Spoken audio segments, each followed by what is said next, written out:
Gauri Suryavanshi, S मराठीमध्ये आपलं स्वागत। वळूया आजच्या बातमीकडे। संतोष देशमुख यांच्या निर्घृणपणे करण्यात आलेल्या हत्येच्या निषेधार्थ आज दिनांक 9 मार्च रोजी बारामती येथे निषेध मोर्चाचे आयोजन मराठा क्रांती मोर्चा बारामती यांच्या वतीने करण्यात आलं होतं।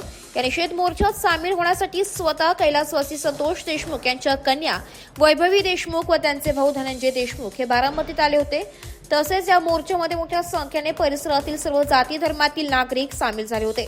या मोर्चा दरम्यान तेथील स्थानिक पोलीस स्टेशन आणि तहसील कार्यालयात निवेदन देण्यात आले। त्यानंतर धनंजय देशमुख आणि वैभवी देशमुख यांनी माध्यमांसमोर आपले मत व्यक्त केले की ज्यांनी या आरोपींना वाचवण्यासाठी मदत केली आहे, भलेही ते किती मोठे असले तरी त्यांना यामध्ये सह आरोपी करून घेण्यात यावे। त्यानंतर निषेध मोर्चाचा समारोप झाला।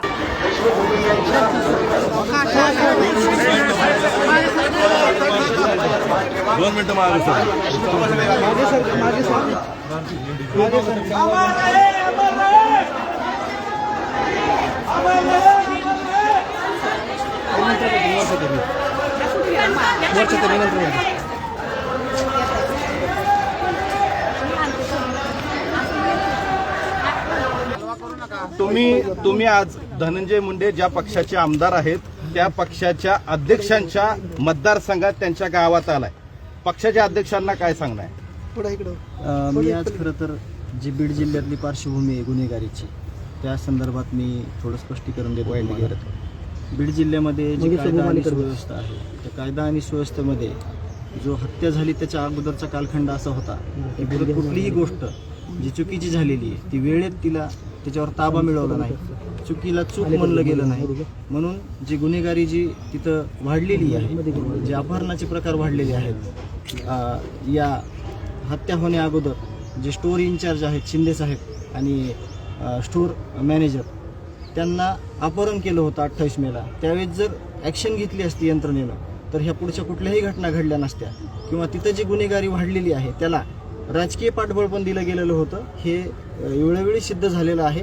सगळ्या गोष्टी देशमुख कुटुंबियांना सांगायच्या आणि त्या ऐकायच्या यापेक्षा प्रत्येकानं आपल्याला जे काही भूमिका आहे आपली किंवा आपले जे काही अधिकार आहेत ते जर राबवले, ते जर प्रत्यक्षात आणले तर ह्या गुन्हेगारीला कायमचा आळा बसेल, एवढंच मी इथून बोलतो। दादा, खरं तर जवळपास 3 महिने पूर्ण होत आहेत या घटनेला, मात्र अद्यापही एक आरोपी फरार आहे आणि उर्वरित जो आता तारखा सुरू होणार आहेत, काय अपेक्षा आहे सरकार यावरून? हे जी टोळी होती ती सराईत गुन्हेगारांची टोळी होती आणि ही पोलिसांसोबत सर्रास वावरत होती। तुम्ही काही CCTV फुटेज देखील बघितलेले आहेत। 307 मध्ये फरारी असणारा आरोपी हा जो कृष्ण आंधळे आहे तो मागच्या 2 वर्षापासून फरार आहे, तरी पण केज पोलीस आणि धारूर पोलिसांत तो सर्रास त्याचा वावर होता। पोलिसांकडूनच जर त्याला अभय मिळत होतं तर तो कुणाला भेटणार आहे दुसऱ्या? जर तो यंत्रणेला घाबरत नाही तर तो लोकांना, सर्वसामान्याला, आमच्यासारख्या लोकांना थोडंच घाबरणार आहे। तर तीच त्यांचीच जिम्मेदारी आहे की ज्या ठिकाणी त्याचा ठिकाणा होता, ज्या ठिकाणी त्याला पोचलं गेलं होतं त्याच लोकांनी त्याला शोधलं पाहिजे आणि त्याला शिक्षा दिली पाहिजे। आतापर्यंत जे तपास पूर्ण करून जे चार्जशीट आलेले आहे त्याच्यावर समाधानी आहे का तुम्ही? अजून सगळा पूर्ण 1578 पानाचं ते चार्जशीट आहे। त्याचा सगळा अभ्यास होणं हे वकील आणि आम्ही याला सुद्धा खूप अवघड गोष्ट आहे। जो तपास 3 महिन्यामध्ये सगळ्या यंत्रणा राबवून केलेला आहे, 1 आणि 2, 4, 8 दिवसामध्ये तो तपास आपल्याला अभ्यासणं खूप कठीण गोष्ट आहे। तरी पण आता जे काही राहिलेला भाग 2 आहे, जे सप्लिमेंटरी चार्जशीट होणार आहे त्याच्यामध्ये देखील काय काय होणार आहे त्याच्याकडे सुद्धा बघणं हे म्हणजे गांभीर्याचं राहणार आहे। सप्लिमेंटरी चार्जशीट होणार आहे असं तुम्ही सांगता, त्याच्यामध्ये काय असणं अपेक्षित आहे तुम्हाला? देशमुख कुटुंबियांना काय अपेक्षित आहे? या लोकांना ज्यांनी राजकीय पाठबळ दिलं, त्या लोकांना ज्यांनी पोचलं, जे आरोपी आहेत त्यांना फरार केलं, त्यांना सगळ्या चुकीच्या कामाला त्यांनी अभय दिलं, या लोकांची नावं ह्याच्यात आली पाहिजेत, मग ते किती मोठे असो, आणि त्यांना हे शिक्षा झाली पाहिजे। वैभवीताई, खरं तर तुझा देखील जबाब जो आहे तो घेतला गेलेला आहे आणि चार्जशीटमधून त्या गोष्टी समोर आलेल्या आहेत। काय नक्की तो संवाद होता? काय तुला, म्हणजे तू काय जबाब दिलेला आहेस?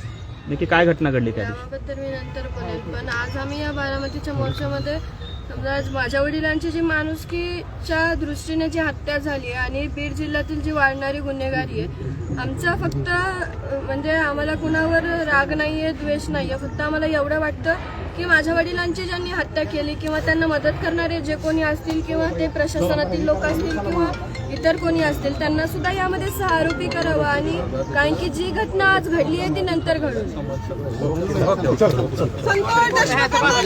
मिळालाच पाहिजे। एस मराठी न्यूजसाठी प्रतिनिधी सजेद चांदगुडे, बारामती. अशाच नवीन ताज्या घडामोडी जाणून घेण्यासाठी आमच्या एस मराठी न्यूज चॅनलला लाईक करा, शेअर करा, सबस्क्राईब करा आणि बेल आयकॉनला क्लिक करायला विसरू नका.